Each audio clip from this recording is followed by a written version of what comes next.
حضرت مولانا رومی رحمۃ اللہ تعالی مثالوں سے باتوں کو سمجھاتے ہیں.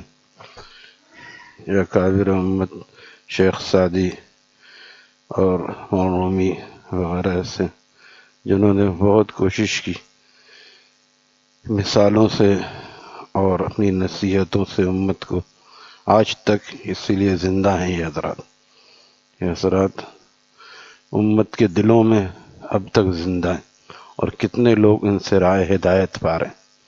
ایک زمانہ تھا جب ان کو پڑھایا بھی جاتا تھا، اب تو ان کو پڑھنے اور سمجھنے والے بھی دنیا سے اٹھتے جا رہے ہیں.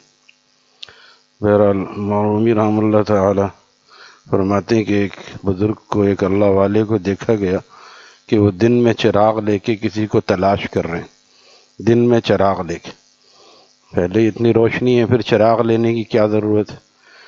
تو پوچھا آپ کیا تلاش کر رہے ہیں؟ انہوں نے کہا میں آدمی تلاش کر رہا ہوں. کہ یہ آدمی نہیں نظر آ رہا ہے آپ کو سارے چلتے پھرتے؟ کہنے لگے کہ ہی کمی بینم خلاف آدم، میں جو ان کو دیکھ رہا ہوں ہی کمی بینم خلاف آدم، میں ان کو آدمیت کے خلاف دیکھ رہا ہوں. نیست اند آدم غلاف آدم، یہ آدمی نہیں، یہ آدمیت کے غلاف میں ہے. غلاف میں، اوپر غلاف ہوتا ہے نیچے تکیہ ہوتا ہے، کیا بھرا ہوا ہے؟ بھوسا بھرا ہوا ہے یا روئی ہے، کیا ہے وہ اندر؟ تو یہ ان کا غلاف ہے، یعنی آدمیت کے خول میں یہ لپٹے ہوئے، اندر آدمیت نہیں ہے. اندر آدمیت نہیں ہے. نیست اند آدم غلاف آدم. فرماتے ہیں آدمیت لحم و شحم و پوست نیست. آدمیت لحم و شحم، لحم کہتے ہیں گوشت کو، شحم کہتے ہیں چربی کو. آدمیت لحم و شحم و پوست نیست، آدمیت جز رضائے دوست نیست. آدمیت موٹے تگڑے آدمی کا نام نہیں ہے، گوشت اور چربی کا نام نہیں ہے. آدمیت جز رضائے دوست نیست، آدمی وہ نہیں ہے جس کو اللہ کی دوستی حاصل نہیں ہے. کیونکہ آدم علیہ السلام کے اسوہ پر چلنے والا وہ ہے، اسی لیے اس کو آدمی کہتے ہیں. لاہور کے رہنے والے کو لاہوری کہتے ہیں، الہ آباد کے رہنے والے کو الہ آبادی کہتے ہیں. اسی طرح ہر ایک یائے نسبتی اس کو کہا جاتا. آدم علیہ السلام کے بیٹے کو آدمی کہتے ہیں. تو آدمی حقیقی وہ ہے، ویسے تو سبھی ہیں، وہی جیسے کہہ رہے ہیں کہ یہ غلاف سب کے اوپر غلاف ہے آدمیت کے، لیکن وہ بھی آدمی ہیں جو فلسطینی بچوں کو شہید کر رہے ہیں، چھوٹے چھوٹے بچوں کو، اور 90 سال کی بڑھیا کو بھی انہوں نے شہید کیا، اور یہ بھی آدمی ہے کہلانے کو. لیکن اس کو کہتے ہیں دو ٹانگوں والے درندے. آدمی تو ہیں لیکن حقیقتاً ان کے اندر درندگی ہے.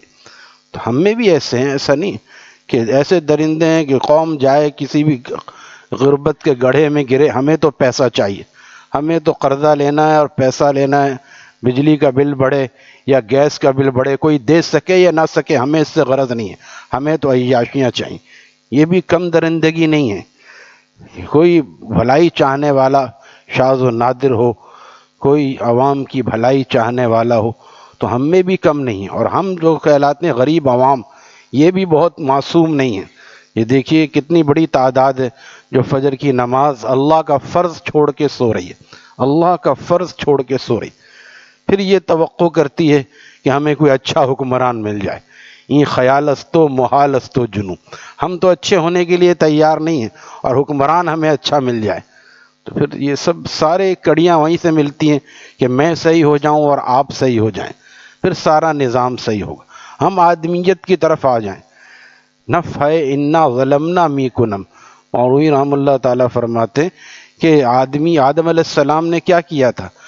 آدم علیہ السلام نے اللہ سے رونا رویا تھا. نفع انا ظلمنا میکنم، آدمیت کا کام یہ ہے کہ وہ اللہ سے روئے. غلطی ہو گئی آدم علیہ السلام سے، جب غلطی ہو گئی، لغزش ہو گئی، گناہ نہیں ہوا تھا، لغزش ہو گئی تھی، تو آدم علیہ السلام کو زمین پہ اتار دیا اللہ تعالیٰ نے. آدم علیہ السلام نے کیا کیا؟ شیطان کے فعل میں اور آدم علیہ السلام کے فعل میں یہی فرق ہے. غلطی اور گناہ، شیطان نے تو گناہ کیا، انکار کیا صاف صاف، ابا واستکبر، اس نے انکار کیا اور استکبار کیا کہ میں نہیں کر سکتا. اس کے بعد بھی وہ ڈٹا ہوا ہے آج تک، اس کو کہتے ہیں شیطان۔ تو جو ڈٹا ہوا ہے گناہوں پہ وہ آدمیت کے راستے پر نہیں ہے، وہ شیطنت کے راستے پر۔ اور جو توبہ کر لے اور خوب توبہ کرتا رہے، یہ آدم علیہ السلام کی اولاد ہے، نف ہے انا ظلمنا میکنم والوں میں سے ہے۔ جب آدم علیہ السلام کو اتار دیا گیا زمین پر، پھر فرمایا ہم تمہیں بھیج رہے ہیں، وہاں پہ تمہارا تھوڑا امتحان ہے، تم آپس میں تمہاری لڑائی جھگڑے بھی ہوں گے، قُلْنَا اهْبِطُوا، جاؤ یہاں سے۔ یہ جانا ایسا ہے جس میں آنا بھی شامل ہے، ہمیشہ کے لیے نہیں بھیجنے، کچھ عرصے کے لیے جاؤ۔ لیکن شاعر کہتا ہے ایسے موقع پر کہ جب فلک نے مجھ کو محروم گلستاں کر دیا، جب فلک نے مجھ کو محروم گلستاں کر دیا، نالہائے خون نے مجھ کو گل بداماں کر دیا۔ نالہائے خون، خوب روئے آدم علیہ السلام، خوب روئے، روتے روتے۔ تفسیر علی محائمی ایک کتاب ہے، ہندوستان سے شائع ہوئی ہے، حضرت فرماتے تھے میں نے ان کی قبر پہ بھی حاضری دی ہے۔ اس تفسیر میں لکھا ہے کہ آدم علیہ السلام اتنا روئے کہ کیونکہ اس وقت کا قد آدم مشہور ہے، قد بھی بڑا تھا، آنکھیں بھی اور آنسو بھی بڑے تھے، اتنا روئے کہ رونے سے چشمے جاری ہو گئے، اور چشموں میں سے گلاب اور چنبیلی وغیرہ اچھے پھول اس وقت سے پیدا ہوئے۔ اتنا روئے ہمارے بابا آدم علیہ السلام۔ تو رونے سے کیا ملا؟ رونے سے کیا ملا؟ اللہ تعالیٰ نے نبوت کا تاج ان کے سر پر رکھ دیا، سب سے پہلا نبی جس نے اتنا رویا۔ اللہ فَتَلَقَّى آدَمُ مِن رَبِّهِ كَلِمَاتٍ، اللہ تعالیٰ فرمائے ہم نے ان کو کلمات بنا کے ان کو ڈالے، سکھائے، ہم نے سکھائے۔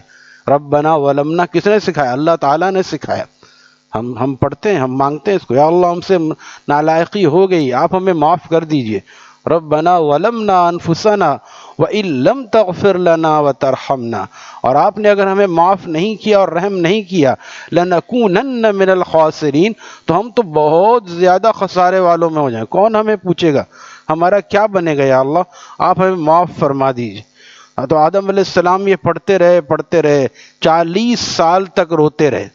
ہم تو ایک دن بھی نہیں روتے اپنے گناہوں پر، وہ 40 سال تک روتے رہے۔ اللہ تعالیٰ نے ان کے سر پر نبوت کا تاج رکھ دیا۔ ہمارے شیخ مرشد رحمہ اللہ تعالیٰ فرماتے تھے آج بھی ہم روئیں گے، نبوت ختم ہو چکی، نبوت کا دروازہ بند ہو چکا۔ آج بھی جو اپنے گناہوں پر روئے گا، سچی توبہ کرے گا، اللہ تعالیٰ اس کے سر پہ ولایت کا تاج رکھ دیں گے۔ نبوت کا تاج ختم کر دیا اللہ تعالیٰ نے، اب کسی کو نبوت نہیں مل سکتی، لیکن ولایت تا قیامت جاری رہے گی، تا قیامت۔ ابھی اور بھی حالات آئیں گے کہ زمانہ خراب ہو گیا، زمانہ خراب نہیں ہوا، ہم خراب ہو گئے۔ زمانہ کس سے بنتا ہے؟ ہاتھی گھوڑے سے بنتا ہے یا انسان سے بنتا ہے؟ ہم خراب ہو گئے تو زمانہ خراب ہو۔ ابھی اس سے آگے اور بھی حالات خراب آئیں گے، اس میں بھی اولیاء اللہ موجود رہیں گے۔ ابھی تو الحمدللہ بہت اچھے حالات ہیں، خاص کر مشرق میں اور ایشیا میں۔ مغرب کو صرف نہ دیکھیں بلکہ ایشیا میں بھی تو لوگ رہتے ہیں اللہ کے چاہنے والے اور صحابہ کے طرز پر راتوں میں اٹھنے والے اب بھی موجود ہیں، اب بھی موجود، جس کی وجہ سے دنیا قائم ہے۔ جب یہ سب ختم ہو جائے گا تو لا تقوم الساعہ، قیامت قائم نہیں ہوگی فی الارض، زمین پر، حتی یقال اللہ اللہ، جب تک یہ اللہ اللہ کرنے والے زمین پر باقی رہیں گے قیامت قائم نہیں ہوگی، قیامت اشرار پر آئے گی۔ ہمارے شیخ و مرشد رحمہ اللہ تعالیٰ فرماتے تھے ان سے کہہ دو کہ تمہارا کام ملا کی دوڑ مسجد ہے۔